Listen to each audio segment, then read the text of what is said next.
নমস্কার বন্ধুরা, আমার চ্যানেলে সকলকে স্বাগত জানাই। রথযাত্রা এসে গেল। রথযাত্রার আন্তরিক শুভেচ্ছা জানাচ্ছি সকল দর্শক বন্ধুদের। আজকে আপনাদের সঙ্গে শেয়ার করছি, দেখতেই পাচ্ছেন, দেখে বুঝতে পাচ্ছেন, মুচমুচে রসালো জিলাপি মাত্র 10 মিনিটে বাড়িতেই বানিয়ে দেখাচ্ছি। কিভাবে বানাচ্ছি সম্পূর্ণ ভিডিওটা স্কিপ না করে দেখতে থাকুন। আমার চ্যানেলটি সাবস্ক্রাইব করে পাশে থাকুন, পাশে থাকা বেল আইকন প্রেস করুন। রেসিপি ভালো লাগলে একটা লাইক দিতে ভুলবেন না, কমেন্ট করে জানাবেন কেমন হয়েছে। আপনারাও এইভাবে বাড়িতে একবার বানিয়ে নিন, আশা করছি আপনাদেরও খুব ভালো লাগবে। কিভাবে বানাচ্ছি দেখতে থাকুন। জিলাপি বানানোর জন্য আমি 2 কাপ পরিমাণ ময়দা নিয়ে নিচ্ছি।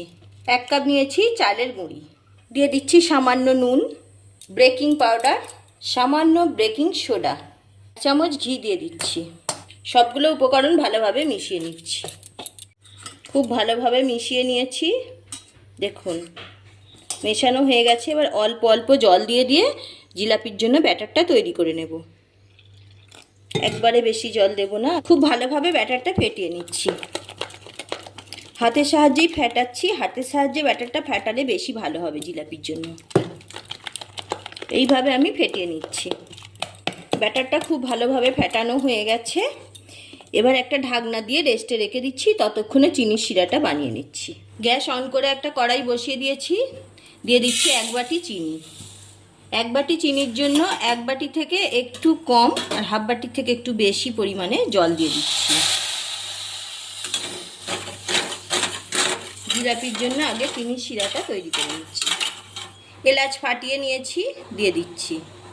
চিনির শিরাটা তৈরি হয়ে গেছে, দেখুন একটা চটচটে ভাব হবে, এই যে চিটচিটে ভাব হয়েছে। আমি এবার গ্যাসটা অফ করে দেব। দোকানে আরও বেশি গাঢ় রস করে, আমি যেহেতু বাড়িতে বানাচ্ছি আমি অত গাঢ় রস করব না। এবার গ্যাসটা অফ করে দিচ্ছি। সামান্য লেবুর রস দিয়ে দিচ্ছি।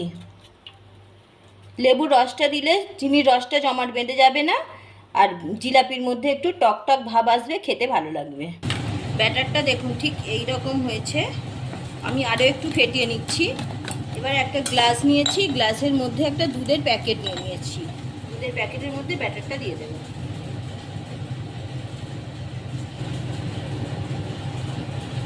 এইভাবে তুলে নিলাম, একটা গার্ডার বেঁধে দিচ্ছি।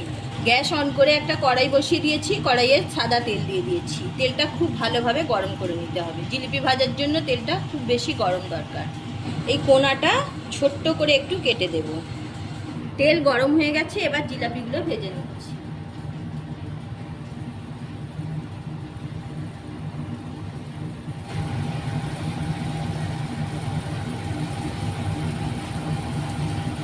জিলাপি ছাড়ার অভ্যাস তো আমার নেই, মাঝে মধ্যে বানাই।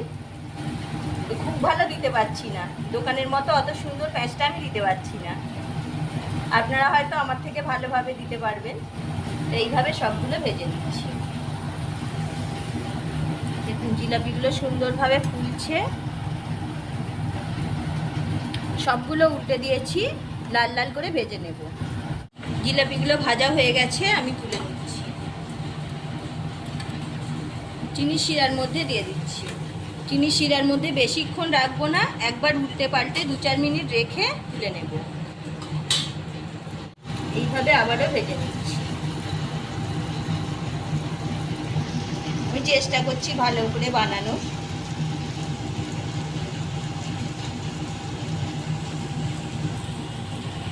জিলাপিগুলো তুলে নিলাম, রসটা ঝাড়িয়ে একটা পাত্রের মধ্যে নিয়ে নিচ্ছি। ভাজা হয়ে গেছে, তুলে নিচ্ছি। রসের মধ্যে দিয়ে দিচ্ছি। সবগুলো জিলাপি বানানো হয়ে গেল। দেখুন কত সুন্দর দেখতে হয়েছে না? দেখে মনে হচ্ছে না একদম দোকান থেকে কেনা জিলাপি? আমি যতটা সম্ভব ভালো প্যাঁচ দিতে চেষ্টা করেছি, আপনারা হয়তো আরও ভালো দিতে পারবেন। একটা ভাঙছি, কতটা মুচমুচে খাস্তা হয়েছে দেখুন। ভিতরটা রসালো, দেখুন মুচমুচে খাস্তা জিলাপি। জিলাপি খাওয়ার ইচ্ছা হলে সব সময় দোকানে কিনতেও পাওয়া যায় না, বানিয়ে নিতেই পারেন। রথ উপলক্ষে বাড়িতে বানিয়ে খান, দোকানের থেকে বেশি ভালো লাগবে। আজ এই পর্যন্ত, আবারও দেখা হচ্ছে অন্য কোনো এপিসোডে।